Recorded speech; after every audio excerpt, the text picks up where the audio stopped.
Good morning, everyone. My name is Benjamin. I'm really sorry for the missing of a week and not really talking about the Nebraska or West Virginia primaries, but let's be honest, those aren't really all that interesting.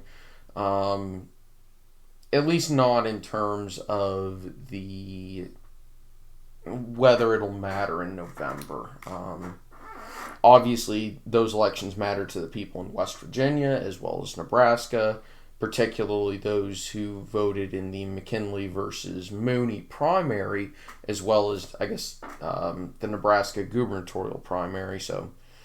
Um, but those are really only interesting on the Republican side because I don't think the Democrats are going to be competitive in any election in either of those states, except Nebraska's 2nd congressional district, where Don Bacon is running for another term, and I'm not entirely sure if the Democrats can unseat him. If they couldn't unseat him in 2020, in a year where Biden actually won the 2nd congressional district in Nebraska, I'm not entirely positive they're going to be able to do it in a Republican-leaning environment.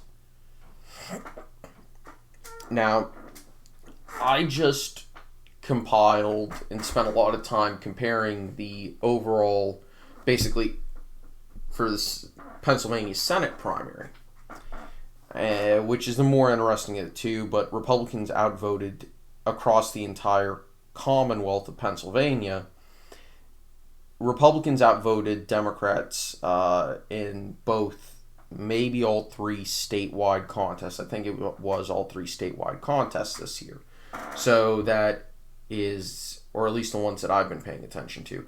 The Senate, the governor, and I'm not really going to count lieutenant governor, but that as well. And this was the result by county. And I'm going to see, and I'm going to look at the general election from 2016. Last time, there we go. The last election that was held for this seat. And looking at it,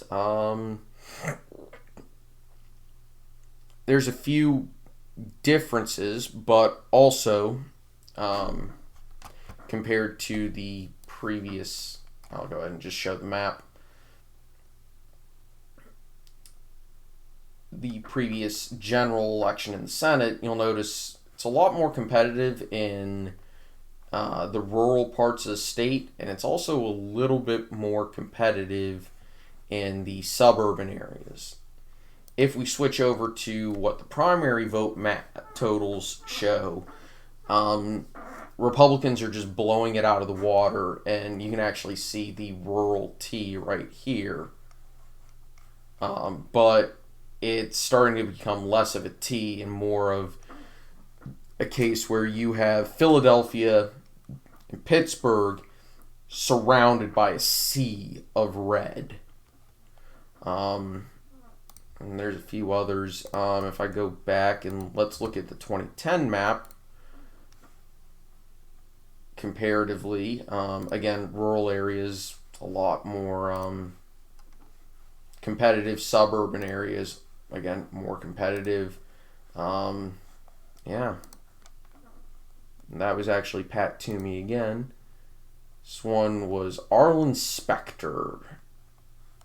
And if we look at the map, well, there's not a ton of blue in that map. But it's still competitive. Go back, same story, but this one wasn't even competitive. I mean, Pittsburgh, of all places, went red. And then Specter won again, but this was a much different map if you look at it in this corner. You've got, again, Pittsburgh going red, which I don't quite get. In 92, that was a Democratic year, so it's kind of shocking that he won that one. Specter won in 86, which was a blue wave year.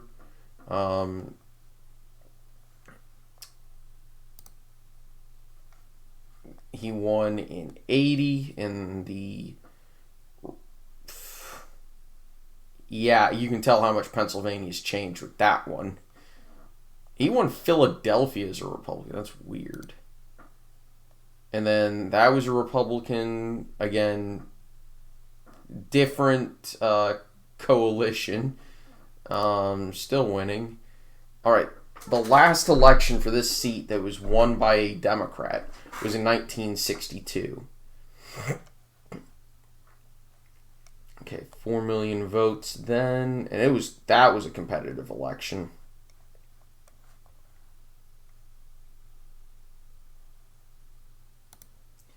And then you have Republican winning, competitive, Republican winning, somewhat competitive, but not really, Republican winning, competitive, Republican blowing out a Democrat, very competitive with the Republican winning, very competitive. No, this one was a blowout. Republican winning, but it's not really competitive. Third parties did well there. Republican winning, and it's competitive. Republican winning, and it's competitive. And this year, well, Democrats are basically hoping to flip this seat for the first time in a very, very, very, very long time. And I don't know. I've noticed a trend. Pennsylvania does have some exceptions, the most exceptions I've ever seen. As a matter of fact, the only exceptions I've seen when looking at them, especially in recent memory. And that's where this trend that I've noticed is the party that outvotes the other in a primary tends to win the general. And Pennsylvania has exceptions that I've noticed. And I wonder if if those exceptions are going to prove true here. This one I'm less confident about following that rule. Right now, Republicans voted, it was like it was over 1.3 million votes for the GOP in the primary versus not even 1.2 for the Democrats. So that's a 100,000 vote difference, but with Pennsylvania, that is actually very competitive. But it does show that Republicans definitely are the ones who are more motivated. Now, you could argue that that's because the Republican primary was more competitive than the Democratic primary, which, yeah, absolutely correct. I don't think the Democratic nominee, John Fetterman, really was the person who... I don't think he was really challenged all that much by Conor Lamb. And the Republican primary is still contested. It hasn't been called. And I forget what the threshold is, but there's going to be there's going to be a recount. And looking at the current totals, a 2,000 vote difference is absolutely something that could be overturned, but I don't think it will. A 2,000 vote difference is just, I don't see it really being changed. I don't see the outcome being changed. Yeah. It's about, 28 to get to 1.2, then to get to 0.14 to that, or 0.014. You need another, 22,000 plus another 14,000, that's 36,000. 136,000, that's pretty steep, given that the last time this seat was up in the midterms was 2010.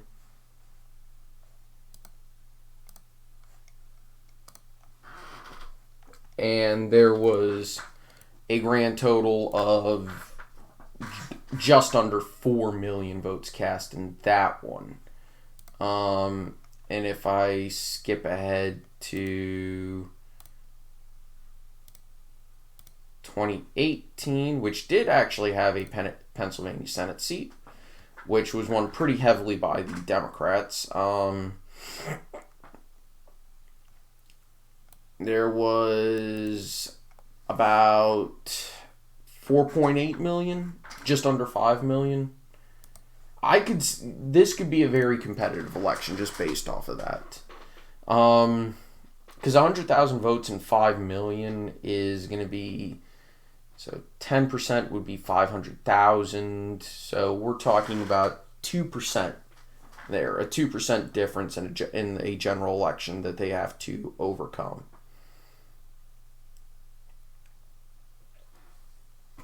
And that's absolutely doable because Pennsylvania has a swingy voting base.